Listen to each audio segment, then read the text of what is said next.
Good evening all of you. Let's start today session. आज के session subject science से biology है। Topic में बायोलॉजी में देखिए आप क्लास 11 के हैं और जीव विज्ञान किसे कहते हैं? जीव विज्ञान किसे कहते हैं? तो विज्ञान की वह शाखा जिसमें सजीवों का अध्ययन किया जाता है। सजीव विज्ञान लिए वीडियो कवर कर चुके हैं, आप प्लेलिस्ट में जाकर देख सकते हैं। हमें सजीव क्या है यहाँ से पढ़ेंगे। अच्छा,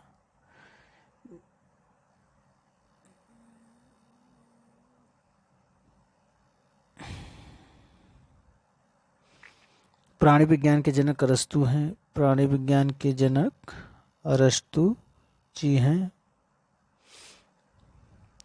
और वनस्पति के थियोफ्रेटस हैं। वर्तमान जीव विज्ञान के प्रयोग दो शाखाओं की तीसरी मुख्य शाखा को स्थापना और की गई है, जिसे सूक्ष्म जैविकी माइक्रोलॉजी कहते हैं। इसके अंतर्गत सूक्ष्म जीव जैसे जीवाणु, वायरस, माइकोप्लाज्मा, शैवाल, कवकों, फंगे अध्ययन किया जाता है। माइकोप्लाज्मा, शैवाल, कवकों का अध्ययन किया जाता है। एंटोनी वॉन लीवेनहॉक जो 1676 में सूक्ष्म जैविक का जनक कहा जाता है। सूक्ष्म जैविकों का जनक किसे कहा जाता है? तो लीवेनहॉक को कैसे कहते हैं? एंटोनी वॉन लीवेनहॉक को। यदि आप चैनल पर नए हो तो चैनल को सब्सक्राइब कर लेंगे, बेल आइकन भी ऑन कर लें ताकि आपको नोटिफिकेशन टाइम टू टाइम मिलती रहे।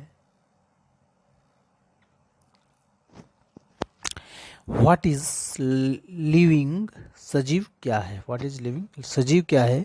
प्रकृति में पाए जाने वाले वे पदार्थ जिनमें जनन, वृद्धि, विकास, अनुकूलन। प्रकृति में पाए जाने वाले वे पदार्थ जिनमें जनन, वृद्धि, विकास, अनुकूलन, संवेदनशीलता का गुण पाया जाता है, सजीव कहलाते हैं। इनमें उपापचय,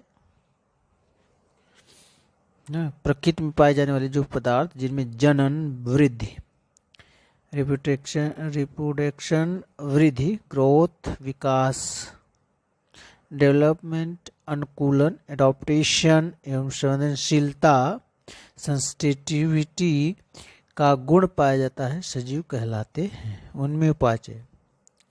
इनमें उपापचय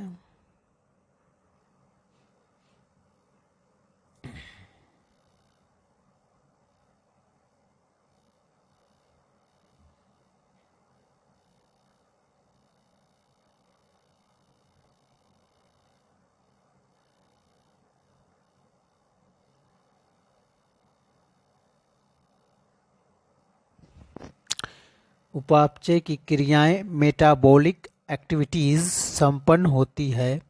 इनमें स्वयं को सुसंगठित करने तथा प्रतिक्रिया करने की क्षमता होती है। तो जनन, वृद्धि, विकास तथा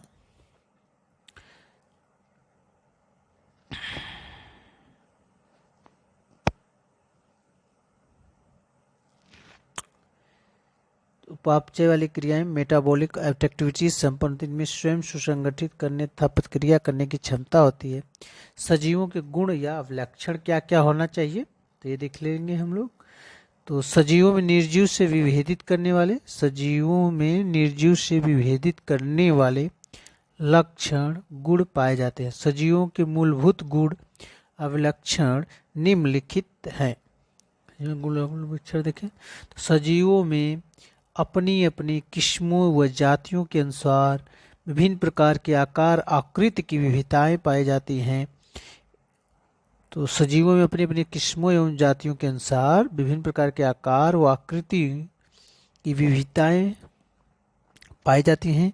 इनके आकार एवं आकृति में हमेशा निश्चितता पाई जाती है।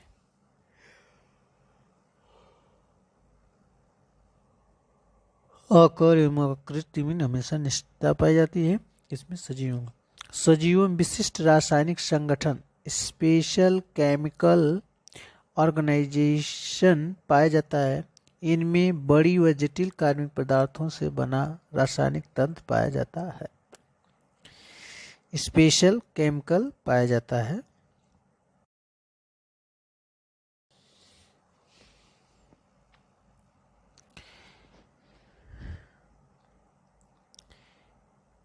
आकृतिक विविधताएं पाई, इनके आकार व आकृति में हमेशा निश्चितता पाई जाती है।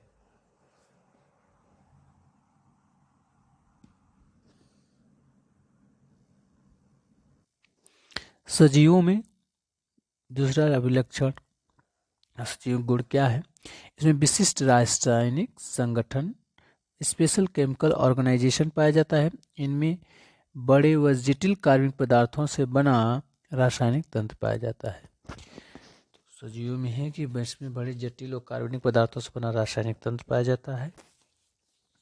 सजीवों अपनी किस्मों और जाति के अनुसार विभिन्न आकार में आकृति की विविधताएं पाई जाती हैं।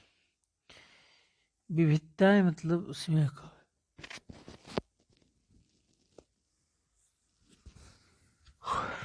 कई आकार कई आकृति के लोग होते हैं। सजीवों में देख लीजिए आप, अभिलक्षणिक गुण में तीसरा क्या है? तीसरा दे रखा है सजीवों में जीव द्रव्य प्रोटोप्लाज्म उपस्थित होता है। जीव द्रव्य जीवन का भौतिक आधार है। इसी में विभिन्न जैव रासायनिक क्रियाएं संपन्न होती हैं।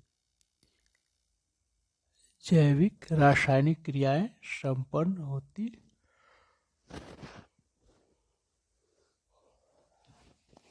तो सजीवों में जीव द्रव्य प्रोटोप्लाज्म उपस्थित होता है। जीव द्रव्य का जीवन का भौतिक आधार है। इसी में विभिन्न जैव रासायनिक क्रियाएं संपन्न होती हैं।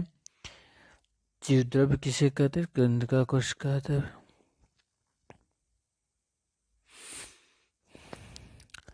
सजीवों का शरीर देखिए, चौथा है लक्षण कि सजीवों का शरीर छोटी छोटी इकाइयों से बना होता है। सबसे सरलतम इकाई को कोशिका कहते हैं। कोशिका को सजीव शरीर की सरलतम इकाई कोशिका कहते हैं।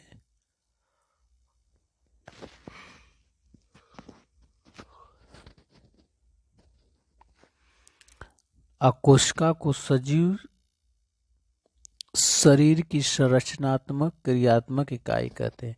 Cell is the structural and in functional unit of life. Cell is the structural and functional unit of life. कोशिका को सजीव शरीर की संरचनात्मक एवं क्रियात्मक इकाई कहते हैं। सजीवों का शरीर छोटी छोटी इकाइयों से बना होता है, जिस सबसे सरलतम इकाई को कोशिका कहते हैं। सजीवों में विभिन्न प्रकार के जैविक क्रियाएं संपन्न होती हैं, जिन्हें उपापचयी क्रियाएं मेटाबॉलिक एक्टिविटीज कहते हैं। उपापचयी क्रियाएं दो प्रकार की होती हैं। उपापचयी क्रियाएं दो प्रकार की होती हैं।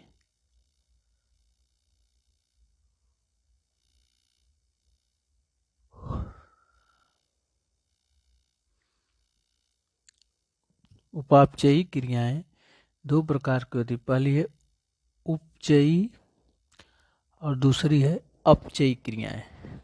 पहले उपचयी क्रियाएं एनाबॉलिज्म और अपचयी क्रियाएं कैटाबॉलिज्म। Anabolism catabolism. उपापचयी क्रियाएं अपचयी क्रियाएं। उपचयी क्रियाएं वे होती हैं जिसके द्वारा सरल घटकों के संयोजन द्वारा जटिल घटकों का निर्माण फॉर्मेशन होता है। जैसे उपचयी क्रियाएं वे होती हैं जिसके द्वारा सरल घटकों के संयोजन द्वारा जटिल घटकों का निर्माण होता है। जैसे प्रकाश संश्लेषण, फोटोसिंथेसिस। इन्हें संश्लेषणात्मक क्रियाएं भी कहते हैं। इसके